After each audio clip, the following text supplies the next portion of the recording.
Hello folks, welcome to the review. In this episode we've got a little bit of a used and abused for you. Now Dave, you've had this, no, not you. Listen to the abused. Sorry pal, you are well used. No, I was talking about the pole, okay. but I don't think I've abused it. But anyway, go on, carry on. How long have you had this piece of kit now, Paul? Just under a year, Tom. Just under a year. Yeah. I remember our first trip out with this when it was like a love story really. You fell in love with it. Do you know, Tom, I don't claim to know much about fishing tackle really. And when we first got this, I've told this story to a few people. When you got this pole out, I left you to it. I was off in my trailer doing something or other. Yeah, getting your makeup on. And, yeah. I came out, and you'd set the pole up, and you were fishing already. And as we normally do with a pole, you get it to 13 metres, 14 metres, and then we say, "Well, put another section on, see what it's like at 16." And I said that to you, and you went, "There's no more sections." And you were fishing at 16 metres, and that was the pivotal moment. That was the point where I fell in love with this pole and thought, this is interesting. I mean, we all sort of, it's very easy to fall in love with a brand new shiny pole when it comes out of the packet though. I've done it myself numerous times in my past life at Pole Fishing Magazine, because you take them out, they're lovely and shiny, they go together, they feel great. My big question to you is, you've used it now for just under a year, as you say. Any breakages? No. No breakages. Talk me through your thoughts then on 12 months use. Okay, so apart from the initial your love of the fact of how good it looked, to actually use it, it's a very, you fish it at 16 metres or 14 metres or whatever, and it just feels like a unit. And I don't mean that in the sense that it's just a heavy, strong pole. It just feels like it's just very balanced. And I feel very confident with it. As you know, I'm not the slightest of hand. You know what I mean? I'm quite capable of being clumsy and breaking things.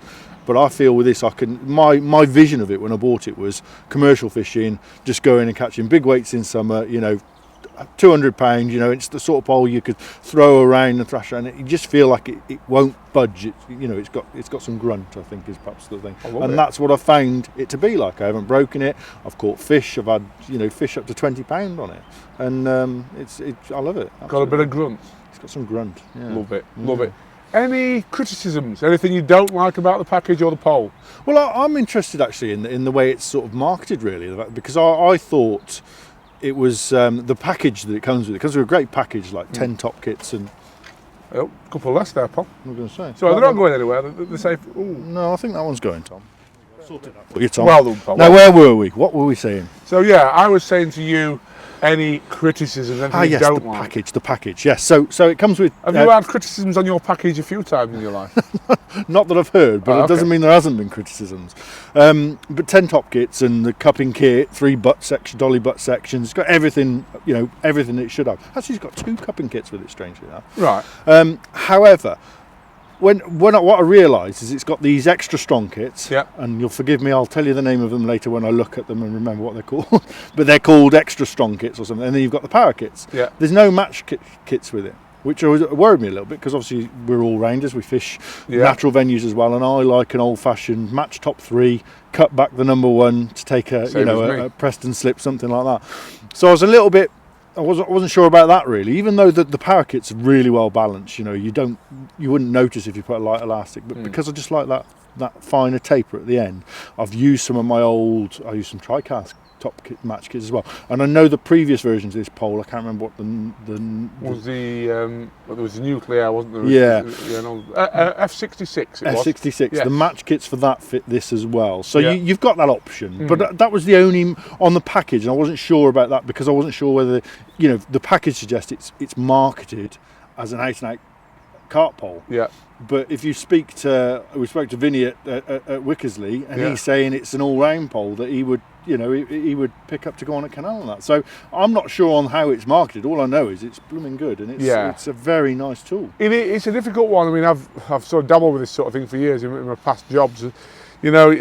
Everyone wants to buy a strong pole. But the minute you say something strong, it comes with connotations of weight. Yeah. So it's a tight rope to tread. But your take then, just to be clear, is it a carp in adverted commas pole, or is it plenty light and stiff enough for you to fish 16 metres on a canal and catch me? Yeah, no, I've got absolutely no problem. Like I say, I've used it on the Trent, places like that, and it performs, it's brilliant.